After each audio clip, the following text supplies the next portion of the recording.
السلام عليكم ورحمة الله وبركاته. وعليكم السلام ورحمة الله وبركاته. نحمده ونستعينه ونستغفره ونؤمن به ونتوكل عليه ونعوذ بالله من شرور أنفسنا ومن سيئات أعمالنا. من يهده الله فلا مضل له ومن يضلله فلا هادي له. ونشهد أن لا إله إلا الله وحده لا شريك له. ونشهد أن سيدنا وحبيبنا وطبيب قلوبنا ومولانا محمدا عبده ورسوله الذي أرسل رسوله بالحق بشيرا ونذيرا وداعيا إلى الله بإذنه وسراجا منيرا. فقد قال الله تعالى في كلامه المجيد وفي فرقانه الحميد. أعوذ بالله من الشيطان الرجيم. بسم الله الرحمن الرحيم. إن الله وملائكته يصلون على النبي يا أيها الذين آمنوا صلوا عليه وسلموا تسليما. اللهم صل على محمد وعلى آل محمد كما صليت على إبراهيم وعلى آل إبراهيم إنك حميد مجيد. اللهم بارك على محمد وعلى آل محمد كما باركت على إبراهيم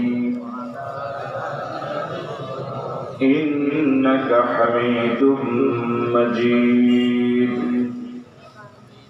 যারা লাইভ দেখাচ্ছেন লাইভ দেখানো বন্ধ করুন, রেকর্ড করুন, কিন্তু লাইভ দেখানো বন্ধ মেহেরবানি করে। পূর্ব পদুয়া বাইতুল নূর জামে মসজিদ কমিটির আয়োজনে আজকের এই তাফসীরুল কোরআন মাহফিল, এই মাহফিলের মহতারাম সভাপতি যিনি পদুয়া মাদ্রাসা কমিটির সম্মানিত প্রধান উপদেষ্টা আলহাজ মাওলানা ইউনুস সাহেব, আজকের এই মাহফিলের বিশেষ আলোচক পূর্ব পদুয়া আশরাফুল উলুম মাদ্রাসার সুযোগ্য মুহতামিম বিশিষ্ট আলেম দ্বীন, অত্যন্ত চমৎকার আলোচনা পেশ করেছিলেন হযরত মাওলানা ইসহাক মাহমুদী। আজকের আমন্ত্রিত মেহমান হযরত মাওলানা শাহজামান সাহেব, প্রধান অতিথি নাঙ্গলকোট উপজেলা যুবলীগের সম্মানিত সাংগঠনিক সম্পাদক,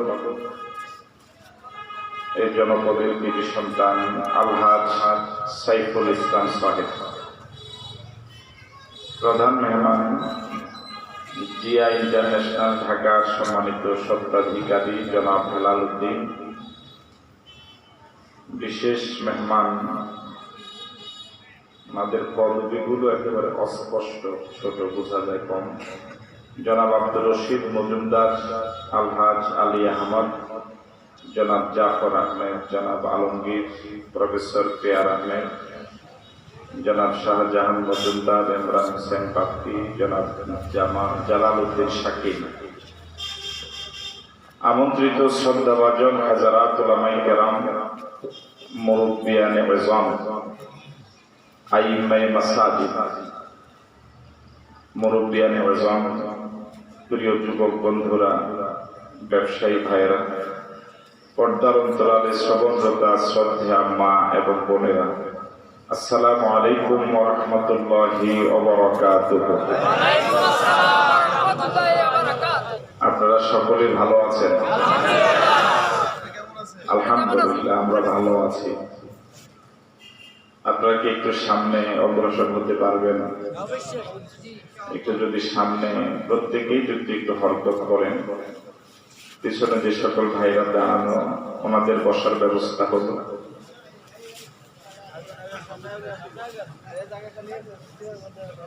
প্রত্যেকে একটু সামান্য একটু সামনে আগান। যারা দাঁড়িয়ে আছেন, মেহরবানি করে, আপনাদের জন্যই এতগুলো লোককে কষ্ট দেওয়া, আপনারা মেহরবানি করে বসে পড়ুন।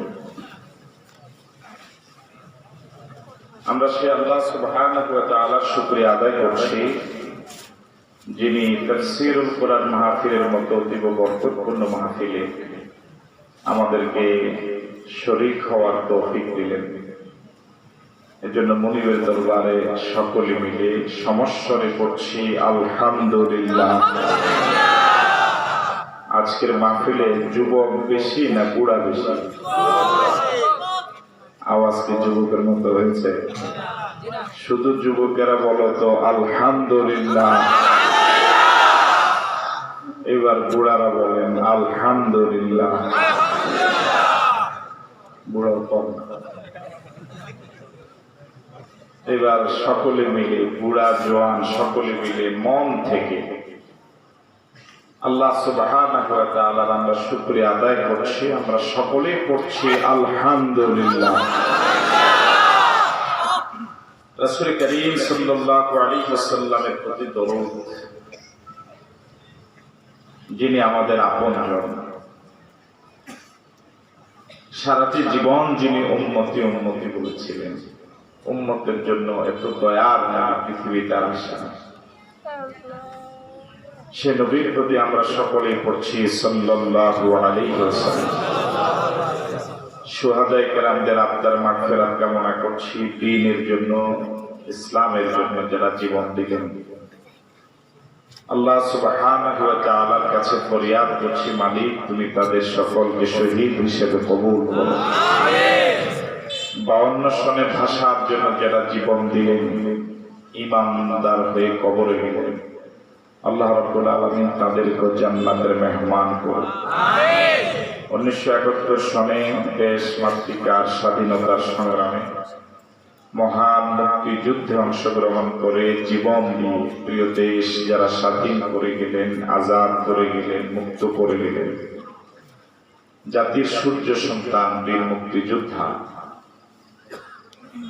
দোয়া করছি খাঁটি ইমানদার হয়ে যারা কবরে গেলেন, ঈমান নিয়ে যারা কবরে গেলেন, আল্লাহ রাব্বুল আলামিন তাদেরকে শহীদ হিসেবে কবুল করুন। এখনো যে সকল বীর মুক্তিযোদ্ধা ভাইরা জীবিত আছেন, আল্লাহ রাব্বুল আলামিন তাদের সহ আমাদের সকলকে ইসলামের জন্য কবুল করুন। আপনারা দীর্ঘ সময় ধরে হাজারাত উলামায়ে কেরামের জবান থেকে গুরুত্বপূর্ণ নসিহত শুনে আসছিলেন। মাহফিলের এখন শেষ পর্ব। আমরা চেষ্টা করব কোরআন মজিদ থেকে কিছু কথা বলার জন্য, শোনার জন্য, আমল করার জন্য। কোরআন মজিদ থেকে কথা বলার মতো ইলম আমাদের নেই। সব ইলমের মালিক আমাদের আল্লাহ। সুবহানাকা লা ইলমা লানা ইল্লা মা আল্লামতানা ইন্নাকা আনতাল আলিমুল হাকীম। রব্বিশরাহ লি সাদরি ويسر لي أمري واحلل عقدة من لساني يفقهوا قولي সম্মানিত দিনী ভাইরা,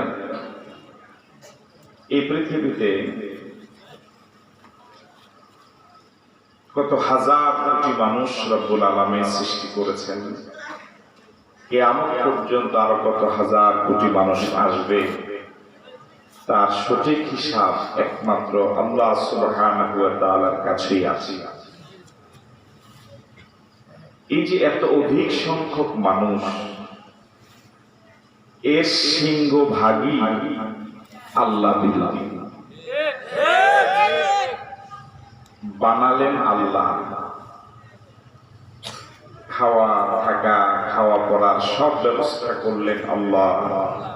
কিন্তু এই মানুষগুলোই আল্লাহকে বেমালুম ভুলে গেল। অতীতে এই অবস্থা বিরাজমান, এখন এই অবস্থা চলমান থাকবে কিয়ামত পর্যন্ত। এই পৃথিবীতে মানুষ বিভিন্ন কারণে গোমরাহ হয়েছে,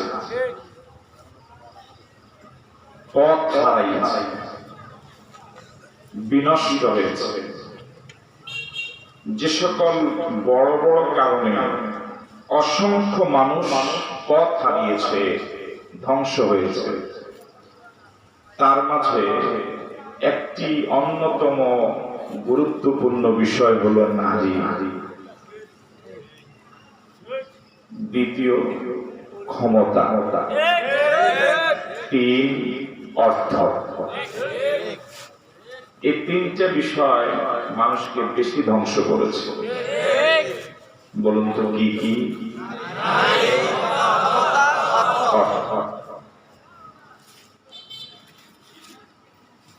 নারী যত মানুষকে ধ্বংস করেছে, চরিত্রহীন করেছে, বিনষ্ট করেছে, ক্ষমতা তার থেকে কম করেনি। ক্ষমতা এবং নারী যত মানুষকে ধ্বংস করেছে, তার থেকে অনেক অনেক অনেক বেশি মানুষ নষ্ট হয়েছে টাকার কারণে। আপনাকে আমার সাথে একমত? এই কথাটা এইভাবেও বলা যায়, ক্ষমতা এবং নারী এত মানুষকে নষ্ট করতে পারে নাই, অর্থ যত মানুষকে নষ্ট করেছে। ক্ষমতার নাগাল তো সবাই পায় না, কিন্তু টাকা, ক্ষমতার নাগাল সকলেই পায় না। ক্ষমতার লোভ ও পৃথিবীর সব মানুষ করে না। ক্ষমতা যাওয়ার চিন্তাও পৃথিবীর অনেক মানুষের মেজাজই দেয় না, কিন্তু টাকার লোভ। আপনাকে আমাকে একটু সহযোগিতা করবেন। টাকার লোভ সবার মাঝে আছে। যারা জীবনেও কোন ক্ষমতার স্বাদ পাবে না, পাওয়ার আশাও করে না, তাদের ভিতরেও টাকার লোভ আছে। আছে না নাই? অর্থ সব অনর্থের মূল। এই অর্থের কারণেই বাপ ছেলের সম্পর্ক এখন একেবারেই চূড়ান্ত খারাপ পর্যায়ে।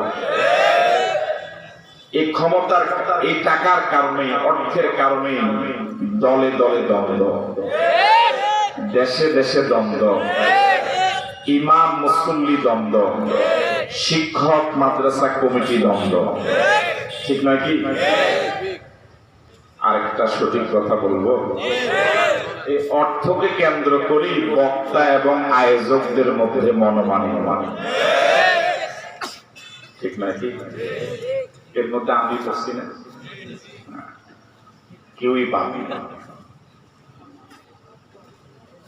কত কোটি মানুষকে নষ্ট করেছে টাকা। এই অর্থের কারণেই পীর মুরিদে দ্বন্দ্ব,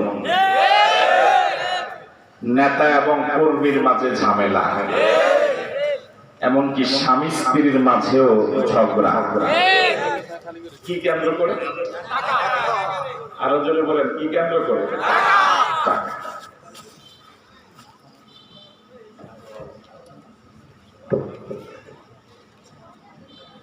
সাইফুল ইসলাম ভাই নাকি?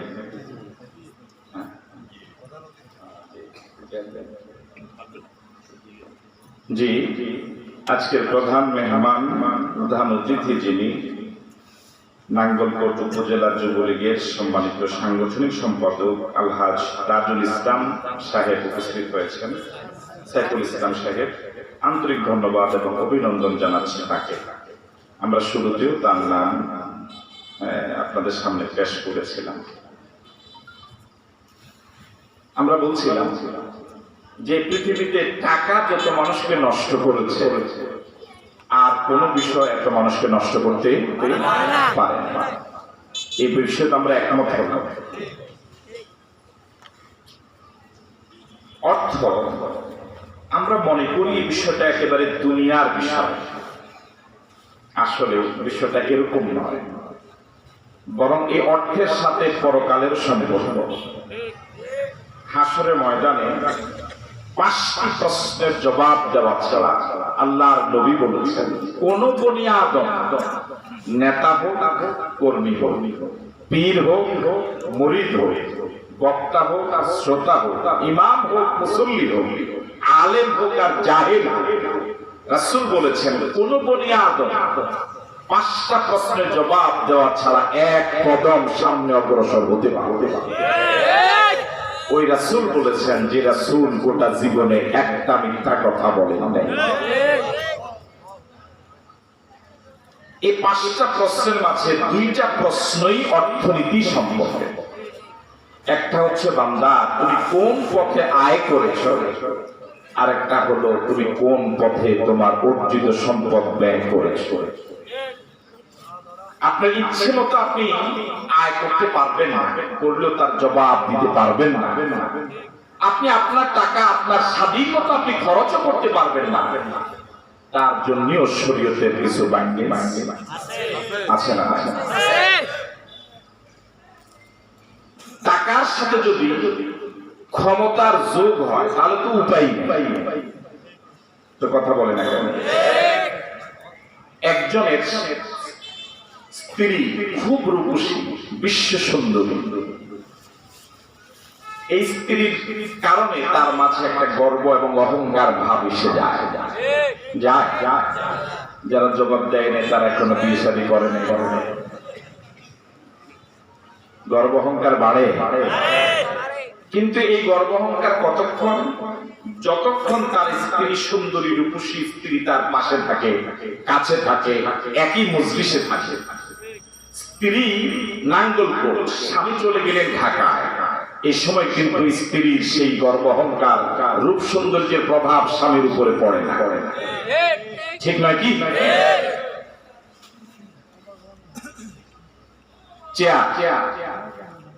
যিনি প্রতিষ্ঠানের প্রধান, তার ক্ষমতা, যখন তিনি প্রতিষ্ঠানের ক্যাম্পাসে ঢোকেন তখন ক্ষমতাটার প্রভাব যেমন, যখন উনি স্বাধীনভাবে রাস্তায় সাধারণ পাবলিকের মতো চলেন তখন কি ক্ষমতাটা ওখানে দেখানো যায়? উনি ওনার প্রতিষ্ঠানের ছাত্র কর্মচারীকে যা বলেন তারা তাই শুনে, এটাই আইন। কিন্তু উনি রাস্তায় গিয়ে যদি কাউকে কোনো রিক্সাওয়ালাকে বলেন, ওনার এটাকে মানতে বাধ্য। তাহলে ক্ষমতা মানুষের সাথে সাথে থাকে না। উনি বাংলাদেশের ক্ষমতাবান, কিন্তু আমেরিকা তিনি কিছু নন। উনি নাঙ্গলকোটের চেয়ারম্যান, কিন্তু কুমিল্লার জন্য উনি কিছু নন। ঠিক নয় কি? উনি নাঙ্গলকোটে একটা হাই স্কুলের প্রধান শিক্ষক, উনি ঢাকার কিন্তু কিছু নন। ঢাকাতে গেলে উনি যদি নাঙ্গলকোটের চেয়ারম্যানের দাপট দেখান, এটা কিন্তু হবে না। মানুষ দেখায়, কিন্তু টাকা বলবো, আপনার কয়েক কোটি টাকা আছে ব্যাংকে, ঢাকার কোন শাখা।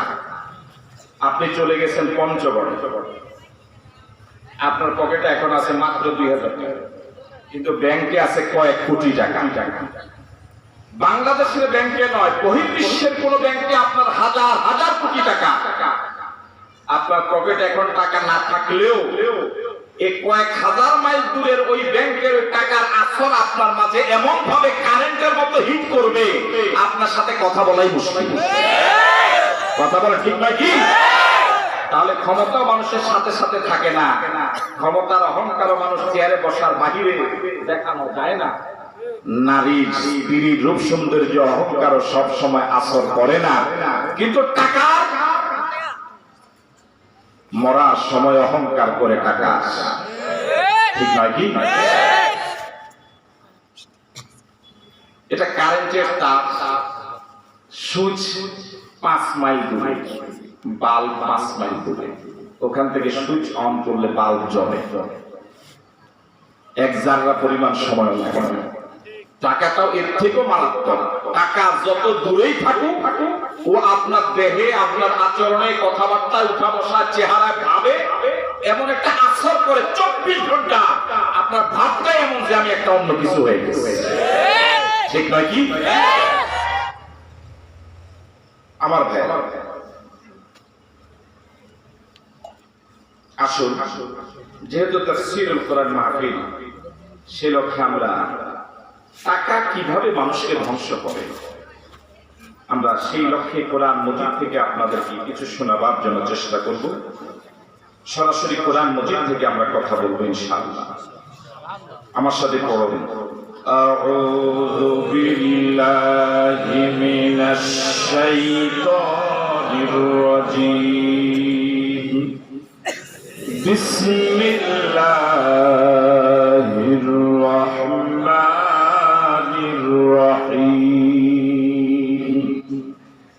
ইন্না কারুনা কানা মিন কওমি মূসা ফাবাগা আলাইহিম وآتيناه من الكنوز ما إن مفاتحه لتنوء بالعصبة أولي القوة إذ قال له قومه لا تفرح إن الله لا يحب الفرحين آمنت بالله سورة القصص سورة নাম বলেন, আবার বলুন।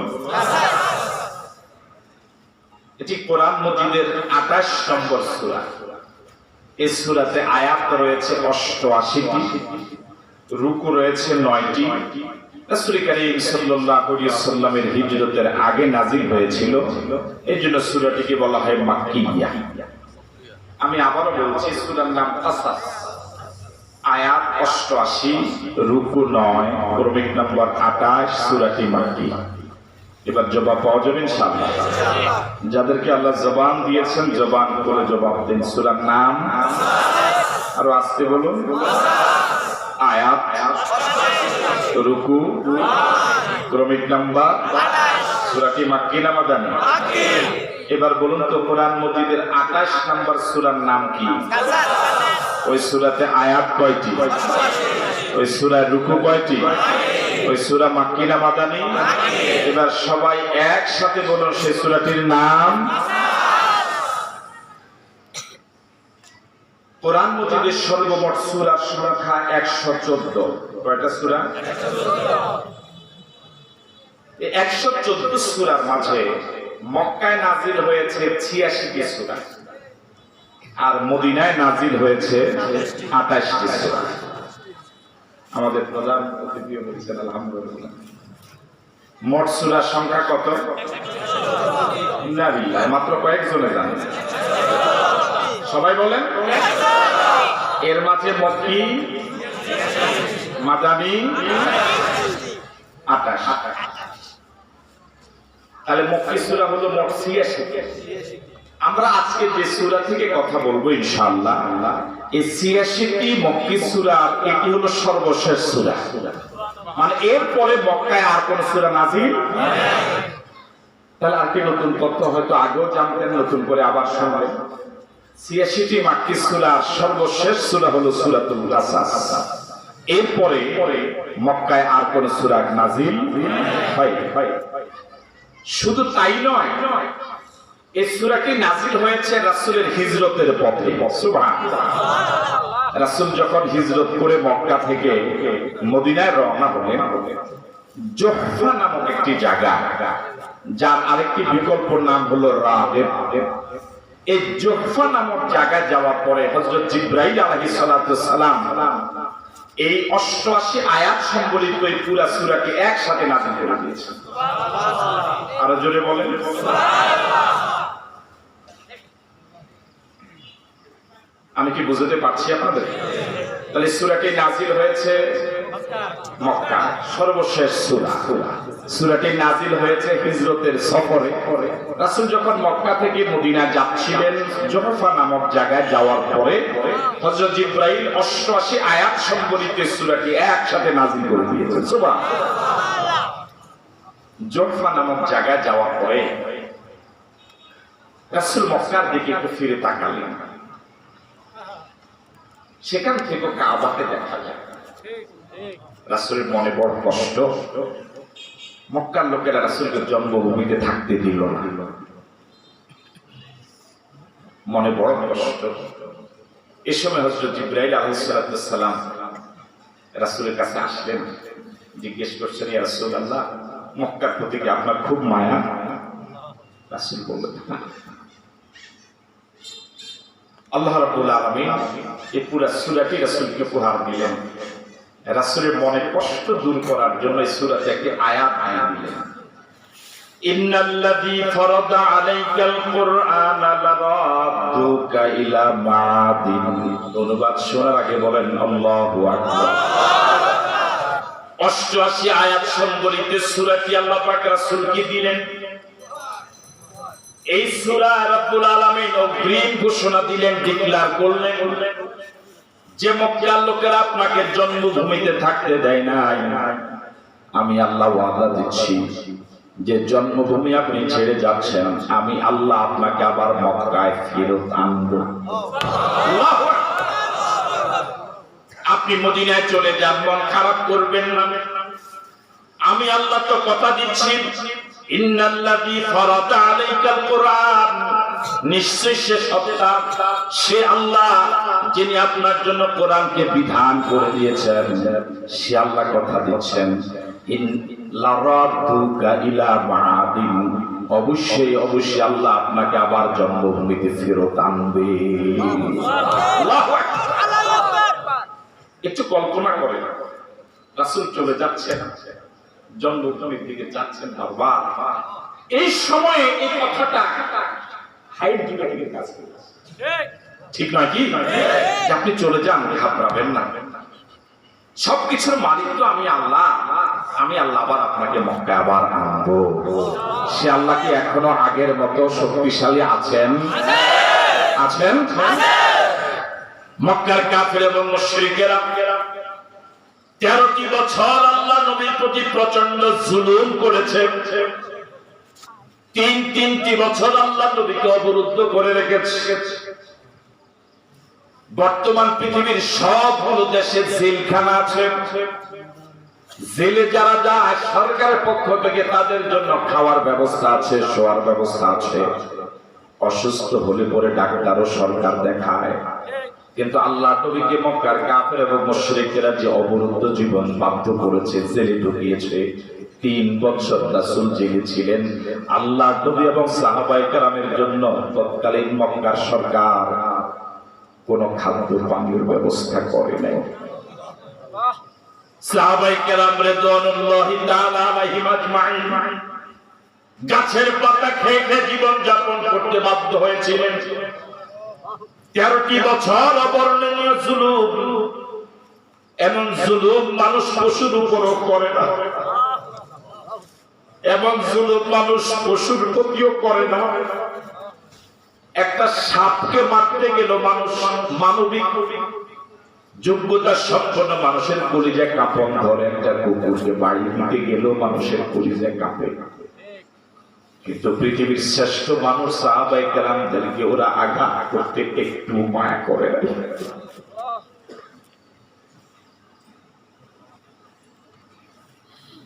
এত জুলুম করলেন।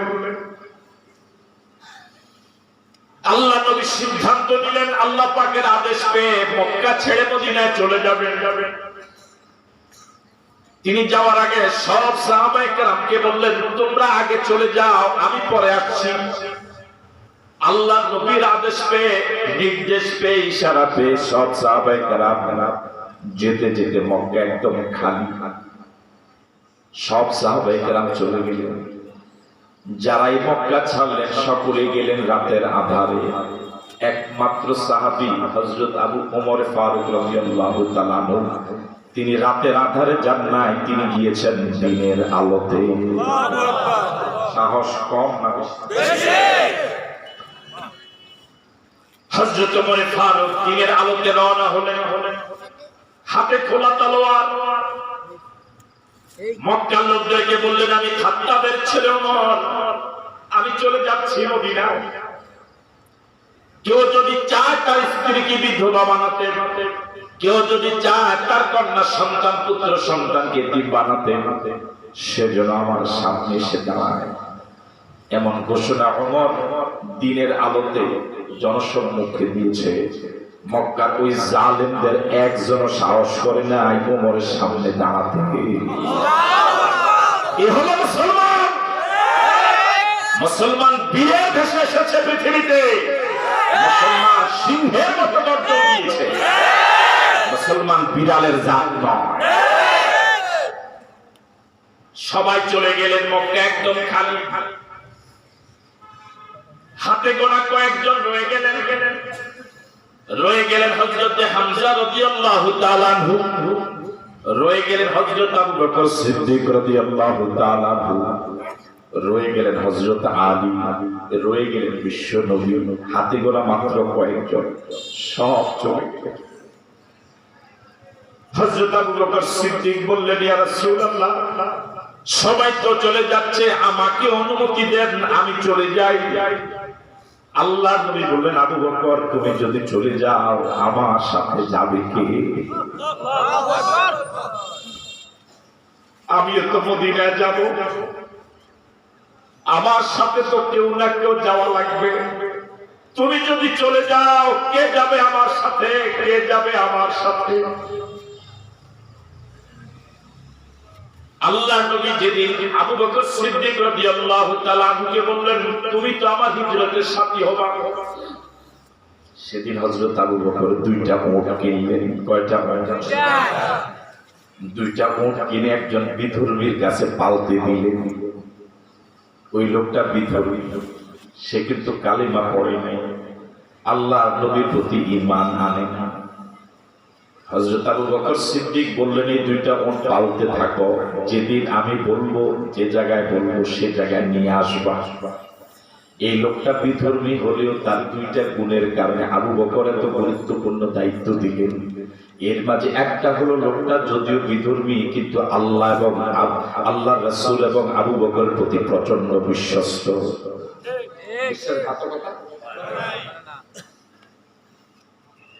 দ্বিতীয়ত যে গুণটার কারণে হযরত আবু বকর এমন গুরুত্বপূর্ণ দায়িত্ব দিলেন, সেটা হলো এই লোকটা মদিনার রাস্তা 400 কিলোমিটার উপরে, রাস্তাঘাট ভালো ছিল, রাস্তাঘাট আবার রাসূল এবং আবু বকরের বিশ্বস্ত। এই বিধর্মী বিশ্বস্ততার যে রেকর্ড করেছে, বর্তমানে এরকম বিশ্বস্ত মুসলমান পাওয়া মুশকিল। একটা বিধর্মী আস্থা নষ্ট করে নাই, বিশ্বাসঘাতকতা করে নাই, বেঈমানি করে নাই, আস্থা নষ্ট করে নাই, এই মানের একজন বিশ্বস্ত ইমানদার এখন সমাজে খুঁজে পাওয়া মুশকিল।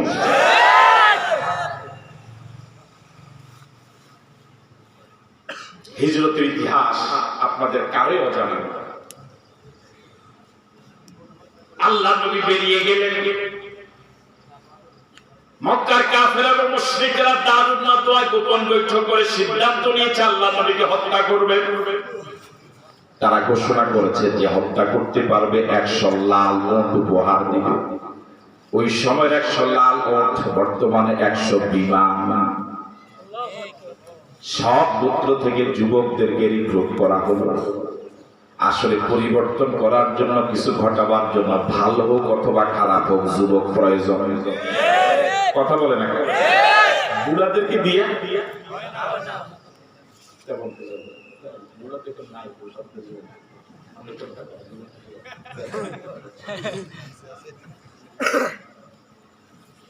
যুবকরা যদি ভালো কাজের সিদ্ধান্ত নেয় ওই এলাকায় ইবলিস ঢুকতে একটু চিন্তা করবে। আবার যুবকরা যদি ইবলিসের মুরিদ হয়ে যায় ওই এলাকাও ভালো করা কঠিন হয়ে পড়ে। ঠিক নয় কি?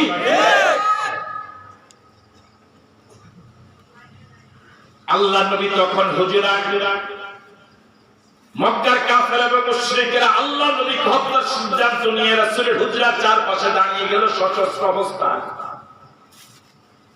হযরত আলীকে রাসূল দেখে যারা হত্যা করতে আসলো তাদের আমানত গুলো আলীর হাতে বুঝিয়ে দিলেন।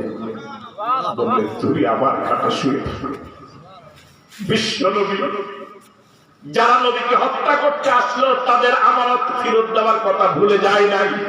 আল্লাহু আকবার। আর এখন তো কত সমিতি টাকা নিয়ে উঠা আসতে বলে মায়ের আসতে পারে আছে না নাই আছে টাকা নিয়ে তাহলে কেন তুলে রাষ্ট্র দিয়ে বাড়ি সালাম দিল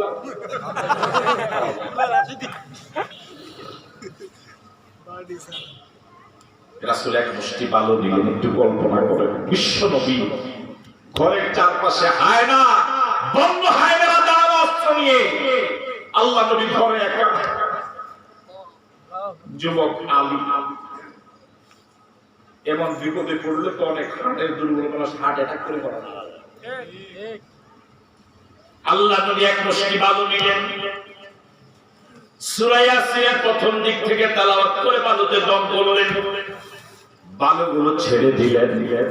আল্লাহ রাব্বুল আলামিন বলেন ওয়া মা রামাইতা ইয রামাইতা ওয়ালাকিন্নাল্লাহা রামা।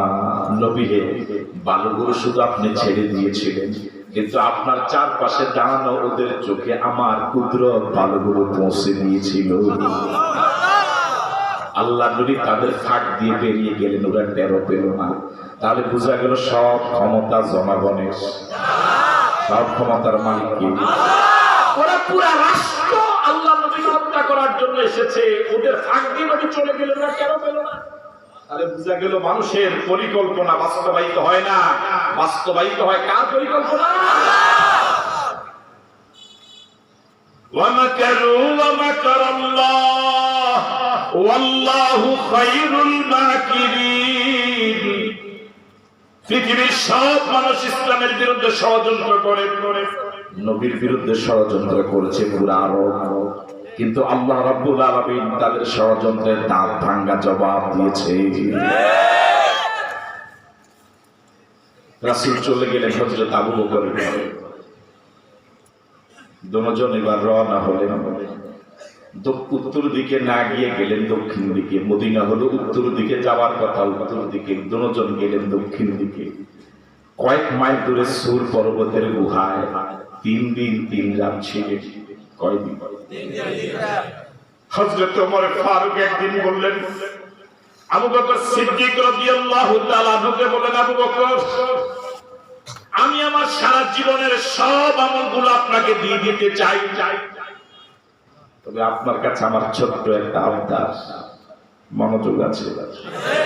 হযরত ওমর যার ব্যাপারে আল্লাহ নবী বললেন আমার পর কোন নবী আসবে না কোন রাসূল আসবে না আমার পর যদি আর একজনকে আল্লাহ নবী বানাতেন লাগানা ওমর তিনি হতেন ওমর। যে ওমর রাস্তা দিয়ে হাঁটলে পরে ওই রাস্তায় ইবলিস হাঁটে না। ওই ওমর বলছেন ভাই আবু বকর আমি আমার সারা জীবনের সব আমল আপনাকে দিয়ে দিতে চাই সারা জীবনের যত আমল করেছি সব আমল আমি আপনাকে দিয়ে দিব। আবু বকর বুঝতে পেরেছেন ওমর এর বিনিময়ে কিছু একটা অবশ্যই চাইবে।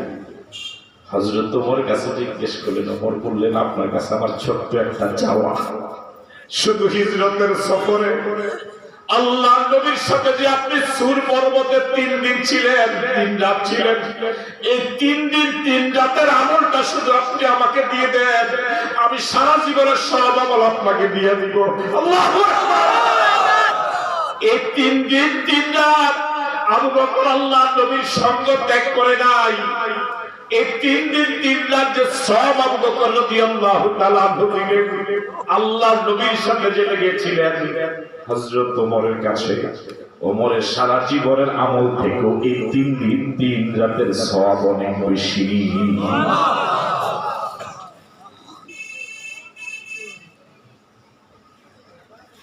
নির্ধারিত সময়ে ওই বিধর্মী চলে আসলো। মনোযোগ আছে আপনার? হযরত আবু বকর কয়টা উট কিনছিলেন? কার কাছে পাল্টে দিলেন? এখন 3 দিন 3 রাতের পরে আজকে রাতে রাসূল রওনা। ওই বিধর্মীকে ওই সময় তার ফোন ছিল, খবর পাঠিয়েছে। ও নির্ধারিত সময়ে 2টা উট নিয়ে উপস্থিত। কি বিশ্বাস! এক ওটে উঠলেন রাসূল, আর এক ওটে হযরত আবু বকর। আর এই সফরে খেদমতের জন্য হযরত আবু বকর একজন গোলাম সাথে নিলেন, আর ওই বিধর্মী রাসূল মদিনা নিয়ে যাচ্ছে, সহযোগিতা করছে একজন বিধর্মী। আর এখন ইসলামের সবচেয়ে বেশি ক্ষতি করছে মুসলমান নামধারীরা। রাসূল মদিনায় গেলেন, মদিনা রওনা হলেন, জোফা নামক জায়গা গেলেন। জোফা নামক জায়গা যাওয়ার পরে মক্কার দিকে আবার ফিরে তাকালেন। রাসূলের মন বড় ভাঙ্গা, মনে বড় বেদনা, মনে বড় বেদনা। আল্লাহ রাব্বুল আলামিন জিবরাইলকে পাঠায় সূরা কাসাস একসাথে নাযিল করলেন। হিজরতের সফরে নাযিল হওয়া সূরা রাব্বুল আলামিন রাসূলকে ভয় দিলেন, নবী হে ভয় পাবেন না, ঘাবড়ে যাবেন না, হতাশ হবেন না, নিরাশ হবেন না। আমি আল্লাহ আপনাকে কথা দিচ্ছি, ইন্নাল্লাযী ফারাদা আলাইকাল কুরআনা লারাদুকা ইলা মাআদিন, যে রব আপনার প্রতি কোরআনের বিধান অবতীর্ণ করেছে, ওই আল্লাহ আপনাকে আবার এই জায়গায় ফিরে আনবে।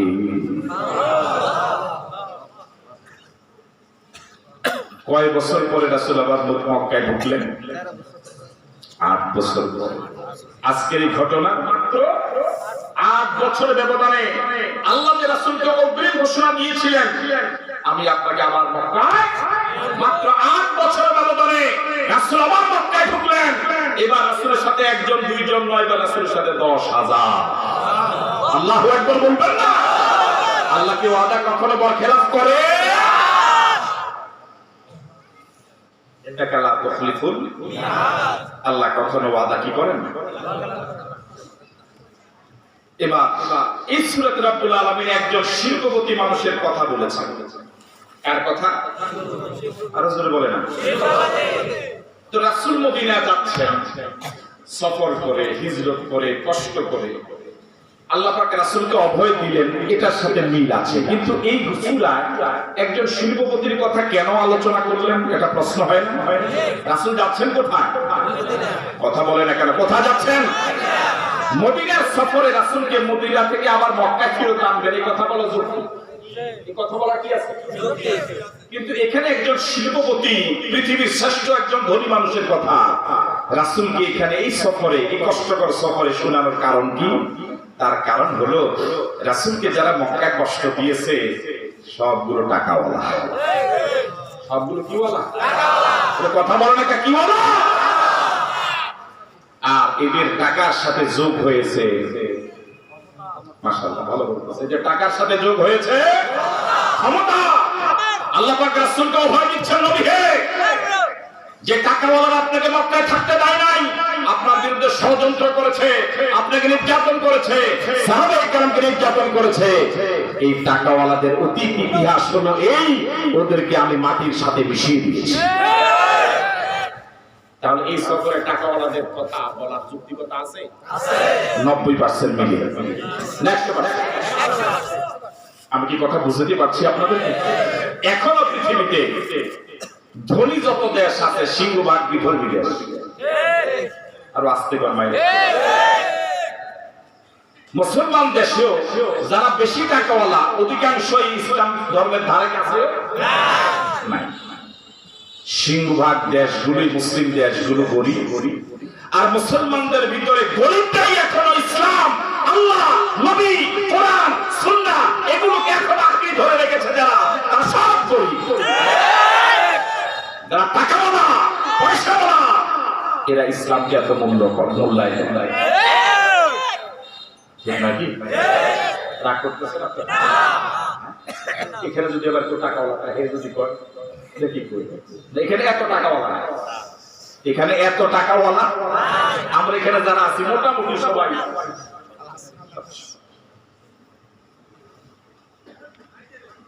আল্লাহ রাব্বুল আলামিন যে বিশ্বের অন্যতম একজন ধনী যার কথা বলবে, যাকে টাকা দিয়েছিলেন কিন্তু টাকাকে আল্লাহর পথে খরচ না করার কারণে মাটির সাথে ধসে দিয়েছেন, মাটির সাথে তার সব অহংকার মিশিয়ে দিয়েছেন, তার নাম হলো কারুন। তার নাম কি? কারুনের নাম শুনেন নাই জীবন? এখানে কারা কারা আছেন একটু হাত তোলেন যে হুজুর জীবনও শুনল। তো কারুনের নাম শুনে না, শুনুন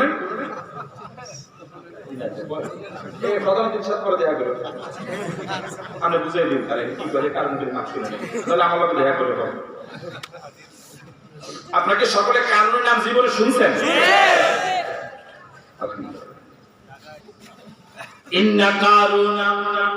এবার আল্লাহ পাক কাজের কথা বলছেন। দেখেন আল্লাহ পাকের বাচন ভঙ্গিটা কত চমৎকার, কি সুন্দর ভাবে তার কথা বলছে। ইন্না কারুনা কানা মিন কওমে মুসা, আল্লাহ রাব্বুল আলামিন বলেন কারুন সে মুসার বংশের লোক। কোন বংশের? মুসাকে চিনেন?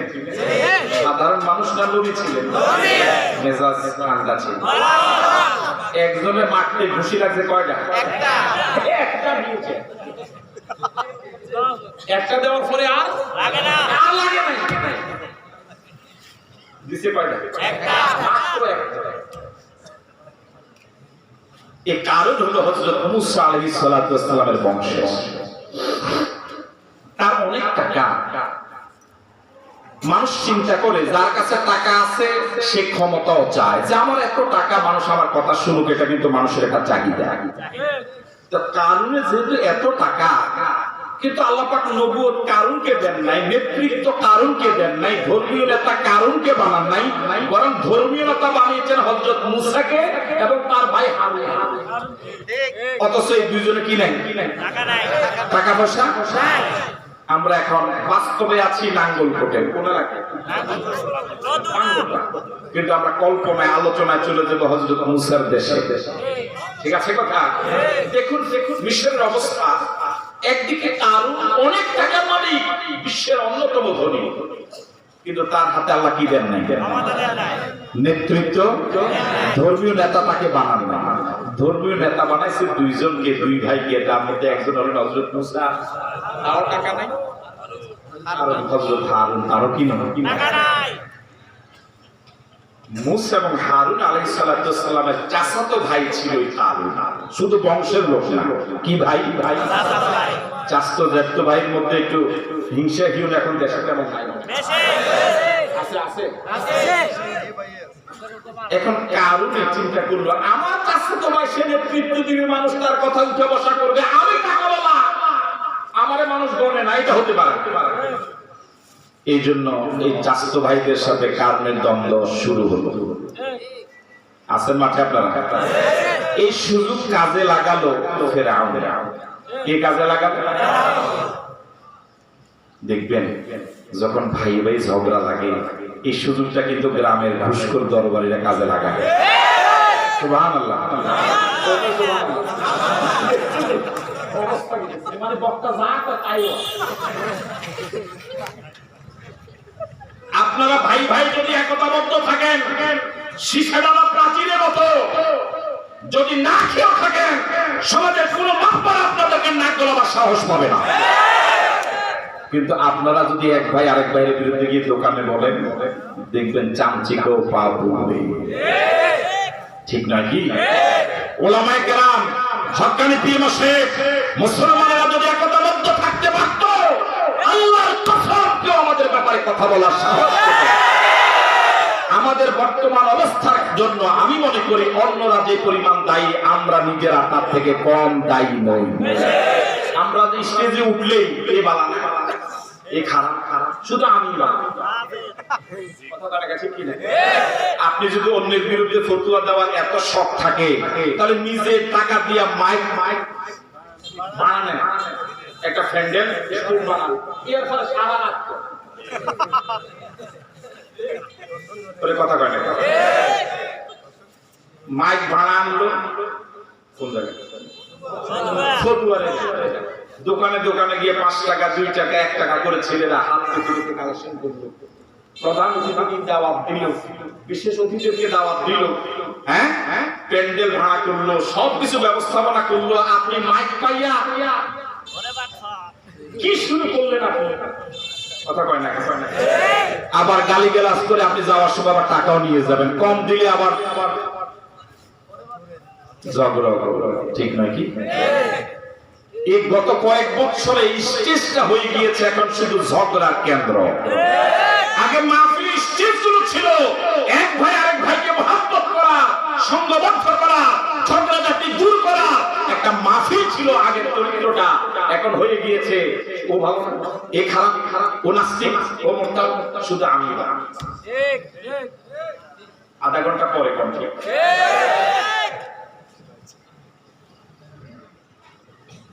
এখন মুসা এবং হারুন আলাইহিস সালামের সাথে মানসিক দ্বন্দ্ব তৈরি হলো কার?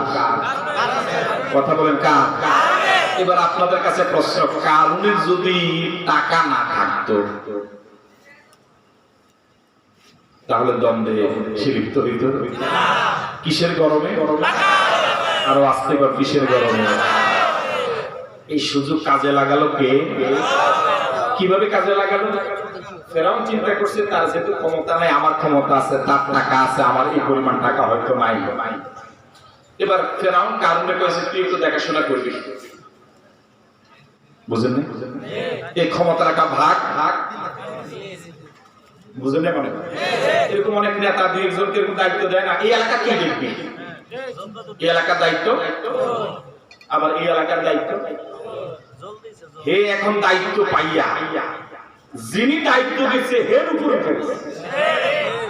কথা কয় না, যিনি দায়িত্ব দিল উনি সব এলাকার দায়িত্বশীল, কিন্তু উনি 3জনকে দায়িত্ব দিল যে আমি ব্যস্ত মানুষ, আমি পুরা ইউনিয়ন দেখতে পারবো না, আমার অনেক ব্যস্ততা আছে, তুমি এলাকার খোঁজ খবর নিবা, সুবিধা অসুবিধা আমাকে জানাবা। এটা তো নিয়ম নাই, করে নাই। কিন্তু হে দায়িত্ব পাইয়া এখন সে মূল নেতা থেকে কি হয়ে গেছে? এরকম অবস্থা পৃথিবীতে আছে না? কারণ এই ক্ষমতার একটু সুযোগ দেওয়ার পরে, আগে তো টাকা আছে, এখন টাকার সাথে নতুন করে যোগ হয়েছে কি ক্ষমতা, এই দুইটা একসাথে হওয়ার পরে এবার সে কি করে? আল্লাহ রাব্বুল আলামিন বলেন ফাবাগা আলাইহিম, আগে ছিল বিত্ত, আগে ছিল অর্থ, সাথে ফেরাউনের দেওয়া ক্ষমতা যোগ হওয়ার পরে আল্লাহ পাক বলেন ফাবাগা আলাইহিম, কারণ এবার তার দেশের সব জনগণের উপরে মারাত্মক অহংকারী এবং উদ্ধত আচরণ শুরু করে দিয়েছে।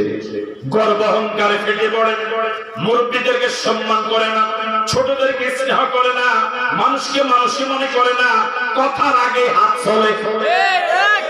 কথা কার কাছে ঠিক? আগে তো চলার কথা কি জবান, কিন্তু কথার আগে কি শুরু হয়? কথার আগে কি চলে?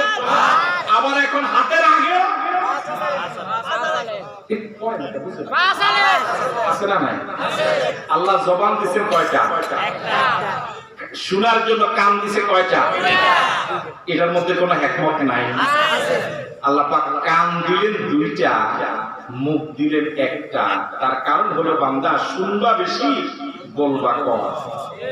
কিন্তু আমরা এখন শুনি না, শুধু বলি, শুধু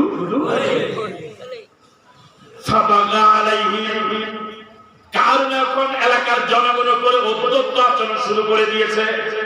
তার আচরণে, কথাবার্তায়, তার ব্যবহারে সে নিজেকে মনে করছে ফেরাউন থেকেও কথা কয় না কার, অথচ তাকে সুযোগটা দিছে কে? এখন সে ফেরাউন রে এখন ফেরাউন রে বাদ দিয়ে নিজে পোস্টার লাগায় কথা কয় না। এখন আছে জিজ্ঞাসা যে আমি পোস্টার লাগাই কেন? এ বড় মুরব্বীর উপরে পোস্টার মধ্যে কি লাগাইলা? পোস্টার লাগাই।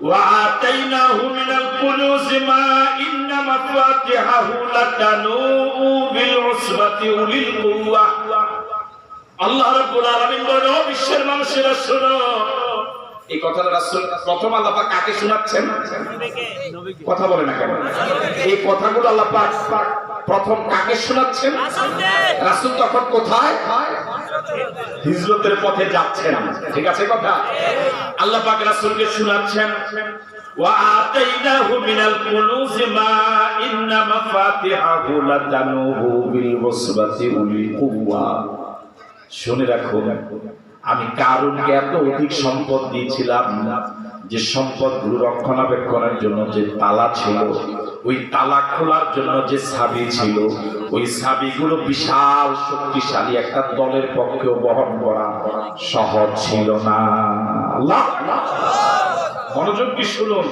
এত সম্পদ আল্লাহ তাকে দিলেন সম্পদগুলো যে গোডাউনে রাখা হতো ওই গোডাউনে কি ছিল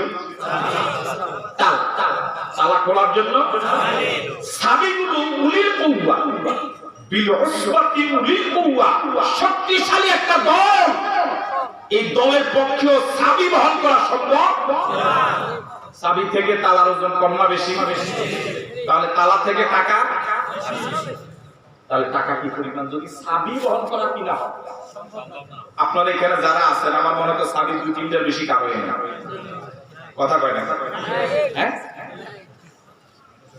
কি পরিমাণ চাবি ছিল এবার কি আন্দাজ করা যায় যে কি পরিমাণ টাকার মালিক মানে সে কে আর আসতে বলেন আওয়াজ দিয়ে বলুন আল্লাহ আবার বলুন আল্লাহ আরেকবার বলুন আল্লাহ আল্লাহ এখন আছে না নদীর এপার ভাঙ্গে ওপার গড়ে এই তো নদীর খেলা সকাল বেলার ধনীরে তুই ফকির সন্ধ্যা বেলা মানুষ টাকা পাইয়া কত অহংকার করে টাকা পেয়ে কত ছেলে বাবাকে ভুলে যায় টাকার মালিক হওয়ার কারণে কত ছেলে গর্ভধারিণী মাকে লাথি মারে এই ঘটনা আমাদের প্রিয় জন্মভূমি বাংলাদেশেও তো হরহ ঘটে বাবা হাল চাষ করে ছেলেকে লেখাপড়া করিয়েছে কত কষ্ট করে বাবা ছেলেকে মানুষ করে নিজে অসুখে ভোগ করেছে নিজে ডাক্তারের কাছে যায় না ডাক্তার দেখালে পরে ছেলের লেখাপড়ার ব্যাঘাত ঘটবে নিজে ভালো জামা কাপড় গায়ে দেয় নাই বাজারে গিয়েছে মাছ কিনতে লোভ লেগেছে কিন্তু মাছ কিনে নাই ছেলের কথা মনে করে ছেলে আজ সরকারি চাকরিজীবী ছেলে আজ বেসরকারি ব্যাংকের বড় কর্মকর্তা ছেলে আজ বড় অনেক টাকার মালিক নিজস্ব গাড়ি আছে এখন আর বাবাকে বাবা বলে স্বীকার করে আছে না ভাই মাকে এখন আর মা বলে ডাক দেয় না কিসের গরমের কারণে আমার ভাই টাকা এমন এক বিষয় টাকা শুধু মা বাবাকে ভুলায় না বন্ধু বান্ধবকে ভুলায় না স্বামী স্ত্রীকে ভুলায় না টাকা আল্লাহকে পর্যন্ত ভুলায় দেয়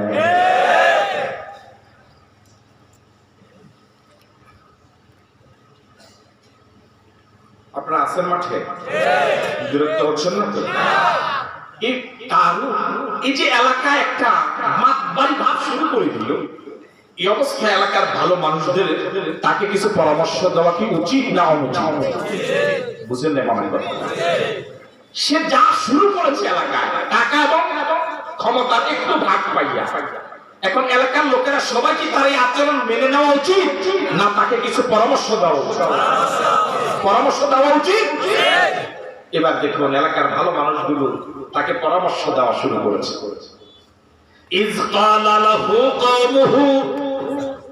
এলাকার ভালো মানুষগুলো তাকে নসিহত দেওয়া শুরু করলো উপদেশ দেওয়া শুরু করেছে অনেকগুলো গুরুত্বপূর্ণ উপদেশ দিচ্ছে মনোযোগ দিয়ে শুনুন একটা একটা করে এলাকার লোকেরা প্রথম উপদেশ দিচ্ছে লা তাফরাহ ও কারুন আমরা তোমার আপনজন তোমরা হিতাকাঙ্ক্ষী আমরা তোমাকে উপদেশ দিচ্ছি তোমার টাকার ভাগ নেওয়ার জন্য নয় আমরা যে তোমাকে নসিহত করছি প্রত্যেক ঘন্টায় আমাদেরকে 50-60 হাজার টাকা দেওয়া লাগবে এরকম কথা নয় কোন টাকা দেওয়া লাগবে না। তোমাকে পরামর্শ দিচ্ছি, লা তাফরাহ, এমন অহংকারী আচরণ করো না, এমন গর্ববোধ আচরণ করো না, অহংকারী আচরণ করো না, ঔদ্ধত্যপূর্ণ আচরণ করো না। আমাদের আঞ্চলিক ভাষায় যদি অনুবাদ করেন তাহলে এটা অনুবাদটা হবে এমন, কারণ এত লাভ দিও না। কারণ এত লাভ দিও না কেন? ইন্নাল্লাহা লা ইউহিব্বুল ফারিহিন। যারা টাকার অহংকার দেখায়, ক্ষমতার অহংকার দেখায়, নারীর অহংকার দেখায়, চেহারার অহংকার দেখায়, পৃথিবীর যে কোনো বিষয়ের অহংকার যারা দেখায়, ইন্নাল্লাহা লা ইউহিব্বুল ফারিহিন, এই জাতীয় অহংকারীদেরকে আমার আল্লাহ পছন্দ করে না। বলুন তো, এলাকার ভালো মানুষদের কারণের প্রতি এই প্রথম যে নসিহত করলো, এই নসিহতটা ভালো ছিল না খারাপ ছিল? এই লোকগুলো কারণের আপনজন না শত্রু? কথা বলেন। বিনিময় করে টাকা নেয় নাই, বিনিময় করে হাতিয়ার চায় নাই, নিরলস ভাবে নিঃস্বার্থ ভাবে কারণকে পরামর্শ দিয়েছে, কারণ এভাবে চলো না, তুমি ইউটার্ন করো, এখন যে গতিতে চলছো এই গতিটাকে হাত ব্রেক করে পিছনে ফিরে আসো। আমার আল্লাহ, যে আল্লাহ তোমাকে এত সম্পদের মালিক বানালেন, ওই আল্লাহ টাকা দিয়ে চায় তুমি কি আচরণ করো। এবার এলাকার ভালো মানুষগুলো কারণকে দ্বিতীয় পরামর্শ দিচ্ছে, ওয়াবতাগি ফীমা তাকাল্লাহু দারাল আখিরাহ। ও কারণ, তোমাকে দ্বিতীয় পরামর্শ দিচ্ছি, আমরা গরিব মানুষ, আলেম মানুষ, হুজুর মানুষ, আমাদের অত টাকা নাই, আমরা এলাকায় একটা মসজিদ বানায় দিতে পারবো না, একটা মাদ্রাসা নির্মাণ করে দিতে পারবো না, একটা বিধবা ঘর বানিয়ে দিতে পারবো না, একটা পোলকাল ভাট বানায় দিতে পারবো না, এলাকার অসহায় এতিম মানুষদেরকে আমরা সাহায্য করার মতো আমাদের সে আর্থিক অ্যাবিলিটি নাই। আল্লাহ তোমাকে আর্থিক সঙ্গতি দিয়েছে, তোমার প্রতি দ্বিতীয় পরামর্শ হলো, আল্লাহ যে তোমাকে এত অঢেল সম্পদ বানিয়ে দিয়ে, অঢেল সম্পদের মালিক বানিয়েছে, এই সম্পদ খরচ করে, এই সম্পদ আল্লাহ রাস্তায় খরচ করে তুমি আল্লাহর পক্ষ থেকে জান্নাতের বাড়ির মালিক হয়ে যাও। আরো জোরে বলেন আমার ভাইয়েরা, আল্লাহ রাস্তায় খরচ করলে আল্লাহ জান্নাতে কি বানায় রাখে? ঘর বানায়। আল্লাহ আকবার বলবেন না? আপনি টাকা খরচ করবেন দুনিয়ায় আল্লাহর পথে, আল্লাহ পাক বিনিময়ে দিয়ে দিবে জান্নাত। আল্লাহ আকবার বলবেন। মাসালুল লাযিনা ইউনফিকুনা ফি সাবিলিল্লাহি কামাসালি হাববাতিন আমবাতাত সাফা সানাবিলা ফি কুল্লি সুম্বুলাতিন সুম্বুলাতিন মিয়াতু হাব্বা ওয়াল্লাহু ইউদাইফু লিমান ইয়াশা, ওয়াল্লাহু ইউদাইফু লিমান ইয়াশা। তিনি তো আমার এমন আল্লাহ, আপনি যদি আল্লাহ রাস্তায় 1 টাকা খরচ করেন, আল্লাহ এটাকে উদাহরণ দিয়েছেন বান্দা, দুনিয়ার কাউকে খুশি করার জন্য নয়, বাহবা পাওয়ার জন্য নয়, পোস্টারে নাম উঠবে এই কারণে নয়, মসজিদের সভাপতি বানানো হবে এই নিয়তে নয়, শুধু আল্লাহর রোজা মন্দিরের জন্য যদি 1 টাকা তুমি আল্লাহর পথে খরচ করো, আল্লাহ পাক এটাকে লালন পালন করবে আপন কুদরতে মায়া করে করে। আল্লাহু আকবার। মনে হবে যেন তুমি একটা বীজ বপন করলা, একটা দানা, একটা বীজ জমিনে তুললা, ওই বীজটা থেকে একটা গাছ হলো। কয়টা গাছ? একটা গাছ থেকে 6টা ডালা হলো। কয়টা ডালা? প্রত্যেক ডালায় 100টা করে দানা। আল্লাহু আকবার বলবেন। তাহলে ফল হইল কয়টা? 700। ফল হইল কয়টা? 700। গাছ একটা, বীজ বপন করছেন একটা থেকে গাছ হলো কয়টা? গাছ হলো কয়টা? একটা গাছের ডালা হলো 7টা।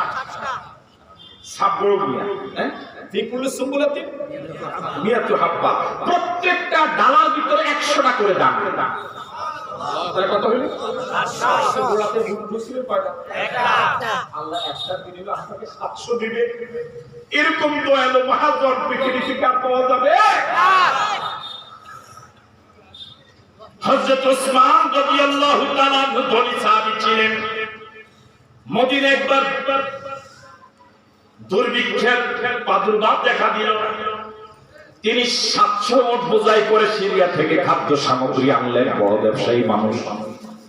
মদিনার মানুষগুলো হুমড়ি খেয়ে পড়লো। অনেক দিনের না খাওয়া দুর্ভিক্ষের প্রাদুর্ভাব পদধ্বনি শুরু হলো। মানুষগুলো তার কাছ থেকে পণ্য কিনবেন, তিনি লাভে বিক্রি করবেন, এটাই তো ব্যবসা। কথা বলে না কেন? এবার তিনি ক্রেতাদের কাছে দাম চাইবেন, এটার দাম এত, তুমি কত দিয়ে নিবা? স্বাভাবিকভাবে মানুষ কি ডবল লাভ করে? একটা বিষয়ের দাম যদি 100 টাকা হয়, মানুষ কি 200 টাকা লাভ করে? বড় যে 10 টাকা বা 20 টাকা। একটা পণ্যের দাম 100 টাকা, ওনার খরচ সব দিয়ে 110 টাকা, উনি হয়তো এটা 120 টাকা বিক্রি করবে, অথবা 130 টাকা করবে, তাহলে 20 টাকা কি খাবে? কিন্তু 100 টাকার পণ্য কোন টাকা তো কি 200 টাকা বিক্রি করবে? কিন্তু এখন পৃথিবীতে 200 না 500। কথা কয় না কেন? আমরা একজন ভালো সভাপতি প্রধান অতিথি বানাইছিলাম, আলহামদুলিল্লাহ। এরকম আছে না? না, 100 টাকার পণ্যে সে পারে না যে 500 টাকা খাবে। হযরত ওসমান রাদিয়াল্লাহু তাআলা বললেন, আমি এটা বিক্রি করব, এতে খরচ এত, দিবা কত? মানুষ বাজার করে বুলানো শুরু করলো। 110। হযরত ওসমান কয় না, 120। ওসমান বলে না। এভাবে মানুষ বাড়তে বাড়তে সে বাড়বে আর কত? তার কাছে তো পুঁজি থাকা লাগে, বললো তো হবে না। সে যদি পাওয়ার আসে, এখন বলে আমি 500 দিব, দাও তো দাও। এখন মানুষ মূলাতে একটা পর্যায়ে গিয়ে ঠেকে গেল যে আমরা এরপরে আর। হযরত ওসমান বললেন, শোনো, এতদিন পর্যন্ত আমি ব্যবসা করেছি তোমাদের সাথে, আজ আমি ব্যবসা করব আমার আল্লাহর সাথে। এতদিন আমি ব্যবসা করেছি তোমাদের সাথে, আজ আমি তোমাদের সাথে ব্যবসা করব না, আজ আমি ব্যবসা করব আমার মালিক, আমার আল্লাহর সাথে। তোমরা একটা পণ্য 1 টাকার পণ্য 2 টাকা দিতে রাজি হয়েছ, আমি দিতে রাজি হই নাই। 3 টাকা দিতে রাজি হয়েছ, আমি রাজি হই নাই। তোমরা 5 টাকা দিতে রাজি হয়েছ, এর উপর আর তোমরা দিতে পারবা না। কিন্তু আমার আল্লাহকে যদি আমি এই পণ্যটা দিয়ে দেই, আমার আল্লাহ কমপক্ষে 700 টাকা দিবে। আল্লাহু আকবার। তোমরা 1 টাকার পণ্য 5 টাকার উপরে দিতে রাজি হও নাই, 2 টাকার উপরে দিতে রাজি হও নাই, 3 টাকার উপরে দিতে রাজি হও নাই। কিন্তু আমার মালিক, আমার আল্লাহ রাস্তায় যদি আমি 1 টাকা খরচ করি, আমার আল্লাহ কমপক্ষে 700 টাকা আমাকে দিবে। আল্লাহু আকবার। তাহলে সবচেয়ে লাভবান ব্যবসা কার সাথে? ব্যবসা। শুধু তাই নয়, আল্লাহু ইউদাইফু লিমান ইয়াশা, ওয়াল্লাহু ইউদাইফু লিমান ইয়াশা। আমার আল্লাহ শুধু 700 দিবে না, কাউকে আরো বেগাইরে হিসাব আল্লাহ পাক দিবে। আজ আমি তোমাদের কাছে এই পণ্যগুলো বিক্রি করব না, আজ আমি তোমাদের সবার জন্য পণ্যগুলো দান করে দেব। ওসমান তো ধনী ছিলেন, কারুন তো ধনী ছিল, দুইজনের মান কি এক? কথা বলেন, দুইজনের মান কি এক?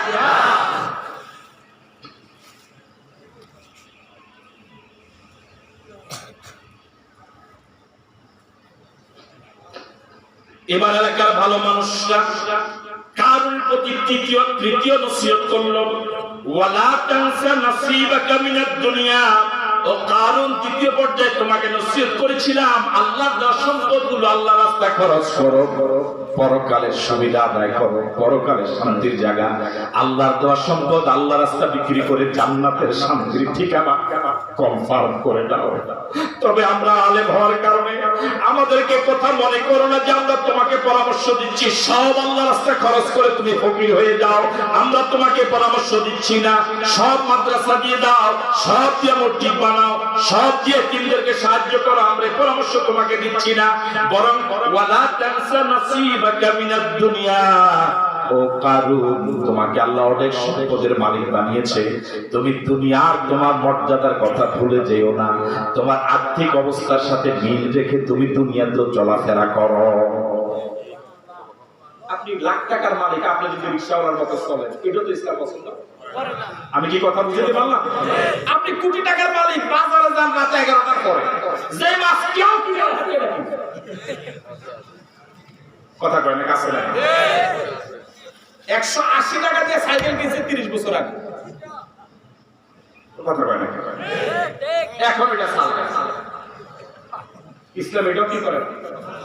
পছন্দ করেন। আপনাকে আল্লাহ পাক যে আর্থিক সম্পদ দিয়েছেন, সম্পদ দিয়েছেন, আপনার চলাফেরা, আপনার বাসস্থান, আপনার খাওয়া দাওয়া, আপনার ছেলে মেয়ের জামা কাপড়, আপনি আপনার মানের সাথে মানানসই কি করেন? এটা ইসলাম বলা। কিন্তু কেউ কেউ জামা 10 বছর ইস্ত্রি দেয় না, কয় ইসলামের যে ভিজা ধর্মের পছন্দ করে না।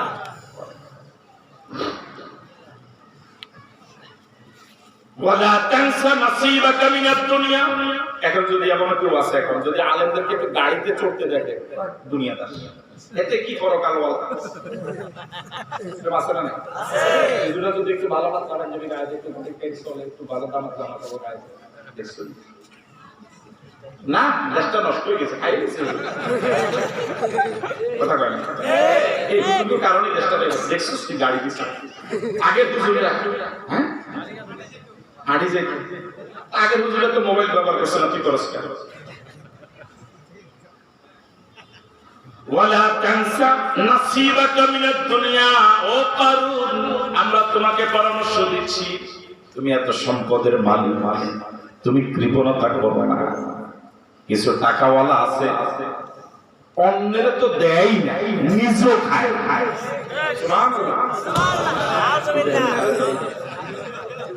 এরকম লোক আছে না? নিজেও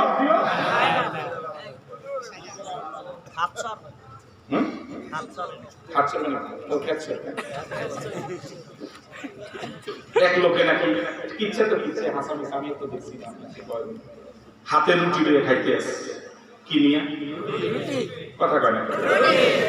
আগে তো এরকম হইত, হাতে রুটি নিয়ে হেঁটে হেঁটে মানুষ মরিচ আগে মরি খাইতেন,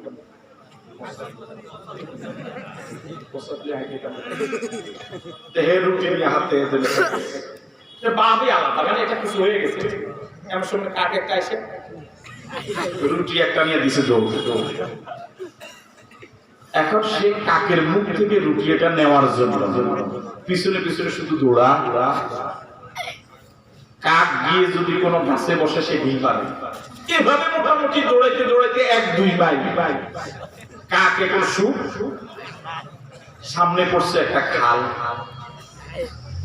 2 মাইল দৌড়ানোর পরে কাক খাল পার হয়ে, কিন্তু এতে তো আর যাইতে পারে না, মাতবাড়ি এনে শেষ। কথা কয় না, কাকের সাথে মাতবাড়ি। এখন যখন দেখছে যে কাকে ওই পারে, সে আর যাইতে পারে না, কয় যা আল্লাহ রাস্তা দিয়ে দিলাম। এটা আল্লাহ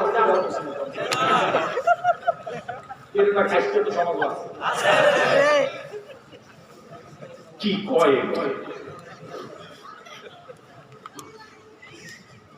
ওয়ালা তানসা নাসিবাকা মিনাদ দুনিয়া, ওয়ালা তানসা নাসিবাকা মিনাদ দুনিয়া। ও কারুন, দুনিয়ার সুযোগ সুবিধা তুমি ভুলে যেও না। আপনাকে আল্লাহ টাকা দিয়েছে, আপনি আপনার স্ত্রীকে ভালো শাড়ি পরান, ভালো 3 পিস দেন, আপনার ছেলেকে আপনি ভালো পোশাক পরান, একটু ভালো ব্যবস্থাপনায় থাকেন, ভালো বাজার পাবেন, হ্যাঁ একটু ভালো ভালো। কয়টা পরামর্শ গেল আপনার? নাই মনে হয় মাত্র। কয়টা পরামর্শ গেল? কে দিয়েছে? এলাকার লোকেরা। কাকে দিয়েছে বলুন তো দেখি? 3টা পরামর্শের ভিতরে কোন পরামর্শটা একটু খারাপ না সবগুলো ভালো? এই 3টা পরামর্শ যারা দিল তারা একসাথে কত নম্বর পাওয়ার কথা? 100 পাওয়ার কথা। এবার 4 নম্বর পরামর্শ, ওয়া আহসিন কামা আহসানাল্লাহু ইলাইক, ওয়া আহসিন কামা আহসানাল্লাহু ইলাইক। ও কারুন, এলাকায় তুমি একাই আল্লাহর বান্দা না, এলাকার অসংখ্য আল্লাহর বান্দা ছিল। আল্লাহ কাউকে তোমার মতো তো সম্পদ দেয় নাই, তোমার মতো তো ইহসান আল্লাহর কাউকে করে নাই। তুমি আল্লাহর ইহসানকে ভুলে যেও না। আল্লাহ ইচ্ছে করলে সমাজের অসংখ্য গরিবের মতো তোমাকেও বানাতে পারত, সেই ক্ষমতা আল্লাহ ছিল এবং এখনো আছে। আল্লাহ তোমাকে ধনী বানিয়েছে। ওয়া আহসিন, তোমার এখন উচিত হবে সমাজের অসহায় মানুষের প্রতি তোমার এভাবে ইহসান করা এখন উচিত। আল্লাহু আকবার। আল্লাহ তোমাকে ইহসান করেছে, আল্লাহ তোমাকে সম্পদ দিয়েছে, এই সম্পদটার মাঝে অসহায় মানুষের হক আছে। ওয়ালিসাইল হাক্কুন, হাক্কুন লিসাইল ওয়াল মাহরুম, বঞ্চিত যারা, সাইল যারা, আমার সম্পদের ভিতরে তাদের হক আছে, অধিকার আছে। ঠিক আছে কথা? আমার ভাইয়েরা, কত ভাই এমন আছে অনেক ধনী মানুষ, মনের ছেলে স্কুলের বেতন দিতে পারে না, ভাগ্নির বিয়ে দিতে পারে না, ভাগ্নি জামাইয়ের মেহমানদারি করার মতো বোনের সে এবিলিটি নাই, কিন্তু ভাই কোটি কোটি টাকার মালিক আছে না নাই? কত ভাই কোটি কোটি টাকার মালিক, কিন্তু তার আরেকজন ভাই অসহায়, তার একজন ভাতিজা পরনে তার জামা কাপড় নাই, তার ভাই বউ, তার ভাই মারাত্মক অসুস্থ হয়ে আছে, ডাক্তারের কাছে যেতে পারে না, কিন্তু সে কোটি কোটি টাকার মালিক, সে অপচয় করে প্রতি মাসে কয়েক লাখ টাকা, কিন্তু তার ভাই ডাক্তার দেখাতে পারে না। এরকম লোক সমাজে আছে না? এই জন্য এলাকার লোকেরা কারণকে বললেন ওয়া আহসিন কামা আহসানাল্লাহু ইলাইক, আল্লাহ সমাজের সব মানুষের মাঝে অর্থ দিয়ে তোমার প্রতি যেভাবে ইহসান করেছেন, এখন তোমার দায়িত্ব হলো সমাজের আর বাকি অসহায়দের প্রতি তোমার ইহসান করা। কয় নম্বর পরামর্শ? কত নম্বর পাওয়ার কথা? কথা বলে না, কত নম্বর? 5 নম্বর পরামর্শ হলো ওয়ালা তাবগিল ফাসাদা ফিল আরদ। ও কারুন, তোমাকে আমরা সর্বশেষ পরামর্শ দিচ্ছি, ওয়ালা তাবগি ফিল ফাসাদা ফিল আরদ। তুমি কয়েকদিনে টাকার মালিক হইয়া ফেরাউনের দেওয়া একটু দেখাশোনার দায়িত্ব পাইয়া যা শুরু করছো, এখন তোমার ফোলা ফেলে জ্বালাইতে লাগাতে মন যায় না। একজনের কথাটা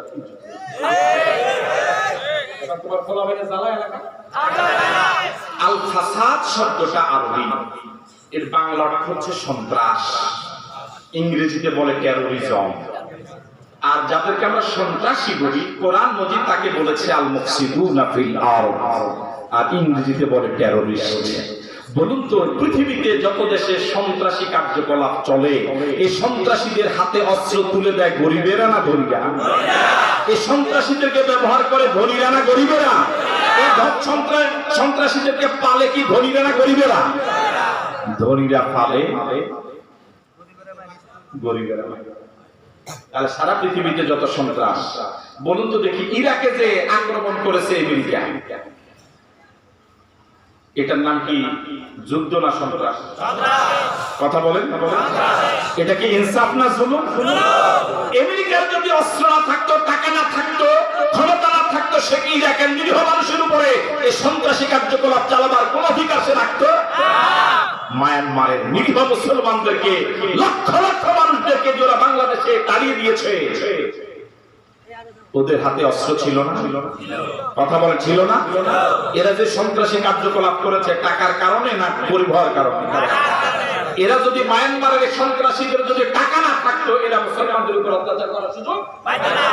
তাহলে পৃথিবীতে যত সন্ত্রাসী কার্যকলাপ, দেশে দেশের উপর সন্ত্রাসী কার্যকলাপ করুক, দলে দলের উপরে করুক, ব্যক্তি ব্যক্তির উপরে করুক, পরিবার পরিবারের উপরে করুক, টাকা ছাড়া সন্ত্রাসী কার্যকলাপ করার কোন সম্ভাবনা? এই ব্যাপারে কি সবাই একমত? এই জন্য এলাকার লোকেরা কারণকে পরামর্শ দিলেন, সর্বশেষ পরামর্শ ওয়ালা তাবগিল ফাসাদা ফিল আরদ। ও কারণ, তোমার প্রতি পরামর্শ হলো আর যাই করো, আগের গুলো বলেছিলাম তোমার সুবিধার জন্য। আগের গুলো প্রথম পরামর্শ দিছে অহংকার করো না, আল্লাহ অহংকার পছন্দ। হে যদি অহংকার করে, এলাকার মানুষের কেমন কোনো ক্ষতি? 2 নম্বর পরামর্শ দিচ্ছে তুমি আল্লাহর রাস্তায় খরচ করো, পরকালের জান্নাত কিনে নাও। সে যদি খরচ না করে সে জান্নাত পাবে না। ক্ষতি এলাকার লোকদের তো সে জান্নাতে না গেলে কোনো ক্ষতি নেই। 3 নম্বর হলো তুমি নিজে ভালো চলো, ভালো খাও, ভালো পড়ো, ভালো একটা বিল্ডিং করো, ভালো গাড়িতে চলো। তুমি 180 টাকা সাইকেল কিনে বসে চালাও, কথা কয় না? এখন যদি সে দামি, সবচেয়ে দামি গাড়িতে চলে, এতে এলাকার লোকদের কোনো লাভ আছে? না চললে কোনো লস আছে?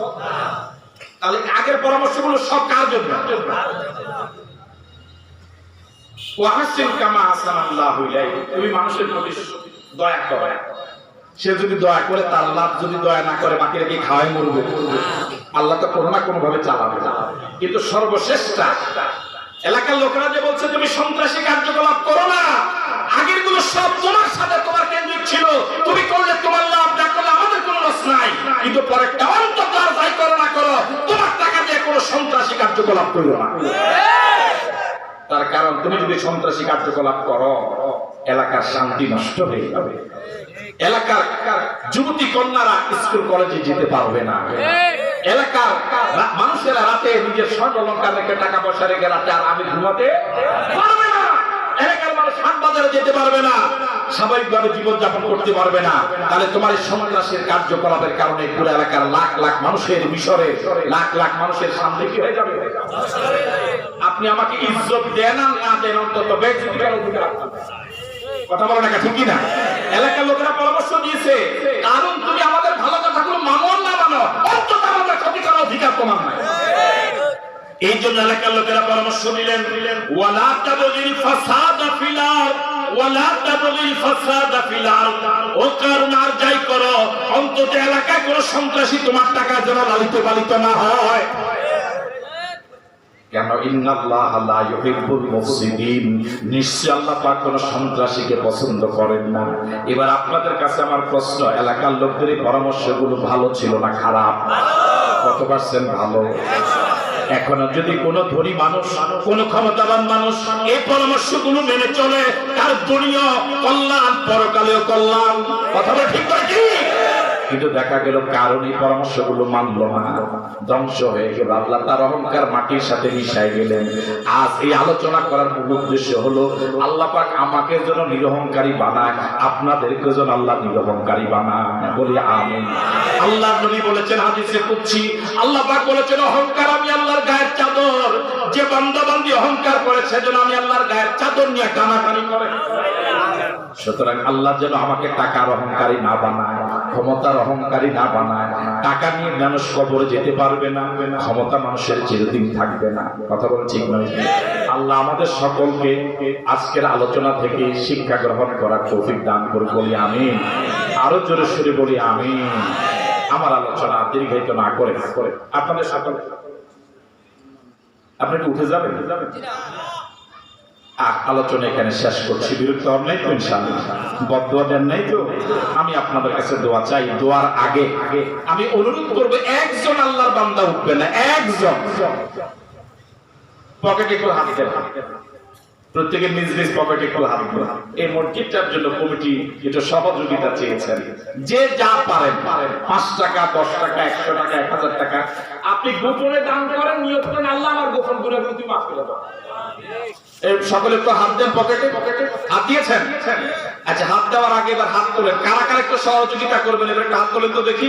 2 টাকা হলেও সহযোগিতা করবেন। কারা কারা? এবার বিসমিল্লাহ বলেন। বিসমিল্লাহির রহমানির রহিম। এবার বলে হাত ঢোকান পকেটে। যে আপনাদের লোক, জি যারা আদায়কারী আছেন মেহেরবানি করে ভিতরে ঢুকুন। প্রত্যেকে সহযোগিতা করুন। দুরূদ শরীফ পড়েন। আল্লাহুম্মা সাল্লি আলা মুহাম্মাদ ওয়া আলা আলি মুহাম্মাদ কামা সাল্লাইতা আলা ইব্রাহিম ওয়া আলা আলি ইব্রাহিম ইন্নাকা হামিদুম মাজিদ। আল্লাহুম্মা বারিক আলা মুহাম্মাদ ওয়া আলা আলি মুহাম্মাদ কামা বারাকতা আলা ইব্রাহিম। এই প্রধানমন্ত্রীকে একটু দিয়ে দেন, একটু কথা বলুন।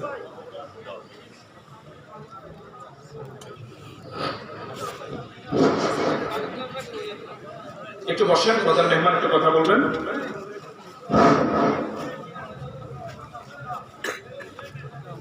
আউযু বিল্লাহি মিনাশ শাইতানির রাজীম। বিসমিল্লাহির রহমানির